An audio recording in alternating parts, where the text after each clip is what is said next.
फौज में बाबा साहब सम्मान समारोह में उस समय हड़कंप मच गया जब बीजेपी कार्यकर्ताओं के एक गुट ने मंत्री असीम अरुण के विरोध में मुर्दाबाद के नारे लगाने शुरू कर दिए। नेताओं के समझाने पर भी वो नहीं माने। आक्रोशित कार्यकर्ता मंच की तरफ बढ़ने लगे, जिससे उनकी पुलिस के साथ भी धक्का मुक्की हुई। काफी देर तक हाई वोल्टेज ड्रामा और हंगामा चलता रहा। बाद में भाजपा के लोधी समाज के कार्यकर्ताओं ने सम्मेलन का बहिष्कार कर दिया और बाहर निकल आए।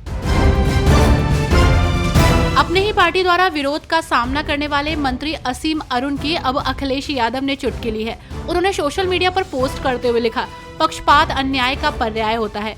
विकास से मुंह मोड़कर हाथ पर हाथ रखे भाजपाइयों को तरक्की का कोई काम तो करना नहीं है, इसलिए वो समाज को आपस में लड़ाकर जनता को उलझाए रखना चाहते हैं। पहलगाम में मारे गए मृतकों के लिए लोग अपनी संवेदनाएं व्यक्त कर रहे हैं, वहीं दोषियों के खिलाफ कार्रवाई की मांग हो रही है।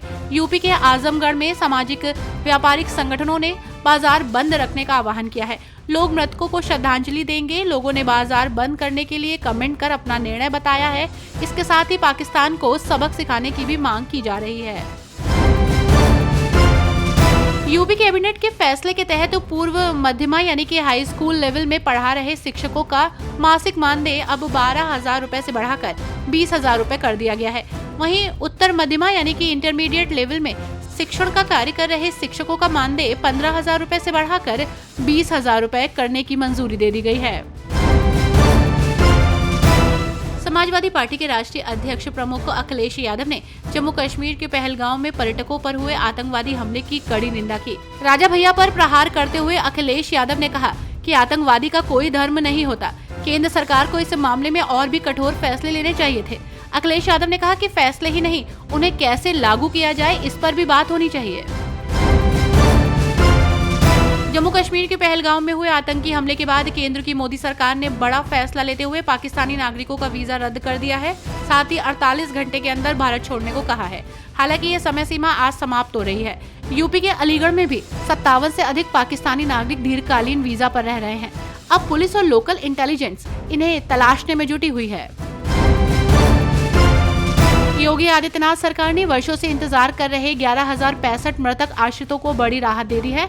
उत्तर प्रदेश राज्य सड़क परिवहन निगम में इन मृतक कर्मचारियों के परिजनों को नौकरी देने के प्रस्ताव को सरकार ने मंजूरी दे दी। अब जल्द ही इन सभी आश्रितों की भर्ती प्रक्रिया शुरू की जाएगी। यहाँ आपको बता दें कि 2003 में राज्य सरकार ने सार्वजनिक उपक्रमों और निगमों में मृतक आश्रितों की भर्ती पर रोक लगा दी थी। पहलगाम आतंकी हमले पर लखनऊ ईदगाह इमाम मौलाना खालिद रशीद फरंगी महली ने कहा, आज जुम्मे के मौके पर हमने सभी मस्जिदों और इमामों से अपील की है कि वे हमारे देश और पूरी दुनिया से आतंकवाद के खात्मे के लिए, खासकर इस बर्बर हमले में शामिल लोगों के खात्मे के लिए और सभी घायलों के शीघ्र स्वस्थ होने के लिए एक विशेष दुआ का आयोजन करें। मुख्यमंत्री योगी आदित्यनाथ ने आज उत्तर प्रदेश के पूर्व मुख्यमंत्री हेमवती नंदन बहुगुणा को याद किया और उनकी जयंती के अवसर पर योजना भवन में स्थित उनकी प्रतिमा पर पुष्पांजलि अर्पित की। इस मौके पर उनके साथ यूपी सरकार की मंत्री रीता बहुगुणा जोशी सहित कैबिनेट के अन्य साथी और भाजपा के नेता मौजूद रहे। उप मुख्यमंत्री केशव प्रसाद मौर्य ने सपा प्रमुख अखिलेश यादव द्वारा एक वीडियो शेयर किए जाने पर प्रतिक्रिया देते हुए दावा किया था कि सपा चीफ ने पहलगाम हमले का अधूरा वीडियो शेयर किया था। एक्स पर केशव प्रसाद मौर्य ने लिखा, आधा सच बताने की बीमारी से बुरी तरह ग्रस्त है सपा बहादुर अखिलेश यादव। पहलगाम के आतंकी घटना में धर्म की चीख में वोट की दोगली राजनीति के चक्कर में एक बार फिर उन्होंने अपना दोगलापन जग जाहिर किया।